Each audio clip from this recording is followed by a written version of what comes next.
Today we're looking at one of the absolute most fascinating automotive mysteries of the modern era.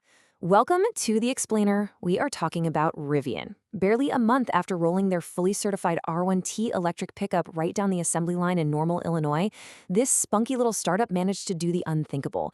I mean, they didn't just beat Ford, they didn't just beat General Motors, they literally beat every single century-old established legacy automaker to market with the very first modern electric pickup truck. So how exactly did a totally unproven company manage to pull that off? Okay, let's dive into this, because the reality of the situation at the time of Rivian's IPO is just mind-bending. On one hand, you've got Ford, right? A legacy company that's been successfully mass-producing and selling cars for over 100 years. They were sitting at a valuation of around $53 billion. And then you have Rivian, a company that at that exact same time was projected for a positively ludicrous $80 billion valuation. And that's before they had even established any sort of long history of mass production. To really understand how they beat the giants to the punch, we've got to rewind a bit. Let's look back at Rivian's origins to see exactly how they built up all this unbelievable momentum. Section 1. The $80 billion startup. As the old saying goes, it takes about 10 years to become an overnight success. And that hits the nail on the head here. Rivian was actually founded way back in 2009 under the name Avera. Plus, they weren't building electric trucks in the Midwest at first. They were headquartered down in Florida, of all places, working on a mid-engine 2+2 hybrid sports car. At the time, the project gave off a bit of a vaporware vibe to the automotive press. They desperately needed a massive financial lifeline, not to mention some serious industry credibility just to survive. Well, it wasn't until they secured millions in state funding and grants to pack up and move their operations up to Michigan, the real heart of automotive R&D, that things finally changed. They pivoted entirely, rebranded to Rivian, and shifted all their focus to fully electric adventure vehicles. Section 2. The Startup Funding Lifecycle. Now, what's really interesting about this slide is how that major pivot in Michigan basically set the stage for massive investments from giants like Amazon and Ford. To unpack those investments, let's look at this brilliant framework from a master's thesis out of HEC Paris. Notice that terrifying dip right at the very beginning? Financial experts affectionately call this the valley of death. For a startup, very, very few immediately generate positive cash flow. While they're busy creating prototypes, validating their concepts, and chasing down those crucial first sales, their operating cash flow is completely negative. I mean, they're just bleeding money while trying to build a viable product. And here's the thing. You don't just go and ask for one giant check at the beginning to survive that massive dip. Startups raise capital in very distinct phases. First, you've got the pre-seed and seed stages, where you're honestly just trying to validate the whole business model and build a minimum viable product. Then comes the early stage with Series A and B funding, where you actually try to scale up. If you manage to survive all that, you finally hit growth and expansion, and that eventually leads to an exit. Now, an exit could be getting acquired by a larger company, or, in Rivian's case, it meant a massive initial public offering on the stock market. Now, here is a really foundational rule from that HEC Paris research, quoting Verneman. When you are deep in that valley of death, you absolutely cannot rely on traditional bank debt. You simply don't have the predictable, positive cash flow you'd need to make those regular interest payments.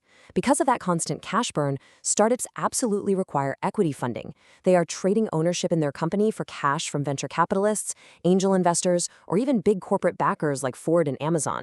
This equity gives them the actual breathing room to validate their idea and build the product, without some bank breathing down their neck for monthly interest payments that they just cannot afford. Section 3. Valuing the unproven. And this brings us right to the core financial mystery of this entire explainer. How do investors actually value a company that is just bleeding money in the valley of death? The dilemma is pretty stark. Traditional valuation methods, the ones used to value mature legacy giants like Ford or GM, rely heavily on historical data. They use models like discounted cash flow, looking at years and years of steady profits and then projecting them forward. But startups, they don't have that data. There's no history to look at. So investors have to use alternative methods. These models are specifically designed for pre-revenue companies, and they focus heavily on hitting milestones, the strength for the founding team, and the potential value at a future exit event. And this brilliantly illustrates how, in the startup world, the financial game is played entirely differently. By using alternative frameworks like the venture capital approach or the Burkus method, investors aren't valuing the cars Rivian sold yesterday. No, they are valuing the disruption Rivian could cause tomorrow. They're pricing in the sheer potential of the idea, the founders, and the technology. So in essence, Ford's $500 million investment in Rivian wasn't necessarily about getting immediate profits. It was a strategic stock play based on this exact kind of future-focused alternative valuation. Section 4, the startup advantage. So how did this unique academic theory, this financial structure, actually give Rivian the competitive edge to beat a giant like GM to the punch? Well, it all comes down to incentives. Startups and legacy automakers are basically playing two entirely different games. Because of their equity-based funding, startups like Rivian are highly incentivized by hype and speed. They literally have to rush to market to prove they're hitting their milestones to their venture capitalists, just to maintain those soaring valuations. Legacy automakers, on the other hand, they are strictly beholden to steady profits. They are incredibly risk-averse, mainly because a single mistake could threaten a 100-year reputation, not to mention the dividends of their traditional shareholders. So the crucial point is this margin of error right here, 0.0001. According to industry analysts, this is the acceptable margin of error for a legacy car brand. It is practically zero. Established companies move so incredibly slowly because they simply cannot afford to get a mass-market vehicle wrong. And there is a very real, very expensive reason for that fear. I mean, the billion-dollar cost of perfection is no joke. When an established company builds 120,000 cars, and even just 1 in 10,000 of them has a severe defect, like, say, catching fire, it is a catastrophic deal.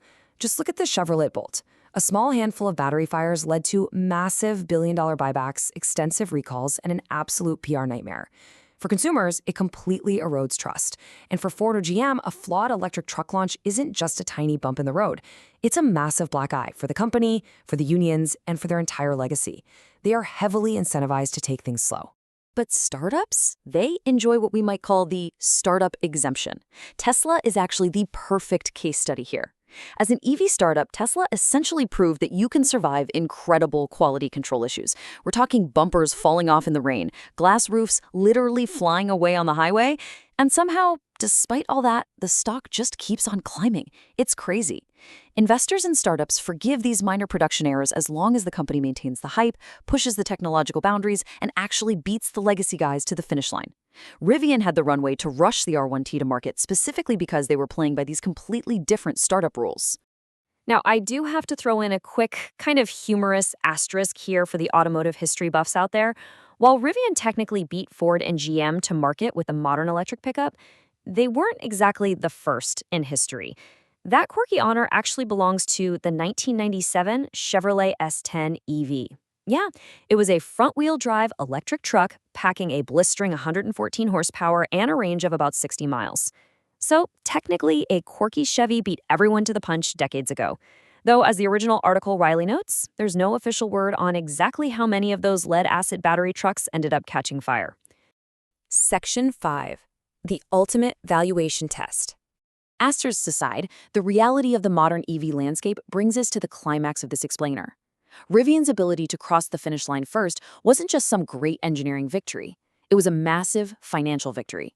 Completely unburdened by the demand for immediate profits, fueled by billions in equity capital, and valued entirely on future potential rather than past performance, Rivian used the startup playbook to outpace the absolute Goliaths of Detroit. Which leaves us with this final provocative thought. We've seen how the mechanics of startup valuation empower these young companies to take massive risks and just sprint through the valley of death. But as the hype eventually settles down and the harsh reality of mass manufacturing actually sets in, is the startup race to market truly worth the multi-billion-dollar price tag?